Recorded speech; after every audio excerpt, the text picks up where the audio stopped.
Welcome to Samba Samba. Enjoy the video. You start by making sure your HomePod Mini is running the latest firmware and signed into your Apple ID. This gives it HomeKit control authority. Next, choose HomeKit-compatible lights or add a Hue bridge to make non-HomeKit lights appear in Home.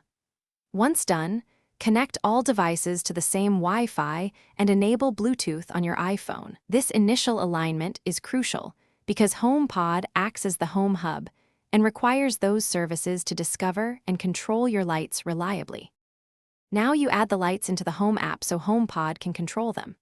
Open Home, tap the plus icon, and scan each accessory's HomeKit code or add your Hue bridge. That imports all associated bulbs. Assign each light to a room and use concise names so Siri interprets commands accurately. Make sure the HomePod appears as your home hub in home settings under Hubs and Bridges, otherwise remote and automation control will fail. These steps link identities, locations, and permissions for seamless voice control. Finish by building scenes or automations so one command controls multiple lights. This reduces ambiguity for Siri and speeds responses. Test with direct voice commands using the exact names you assigned. Short phrases work best. If commands lag or fail, first reboot the HomePod and the bridge, then power cycle your router. These fix most discovery issues.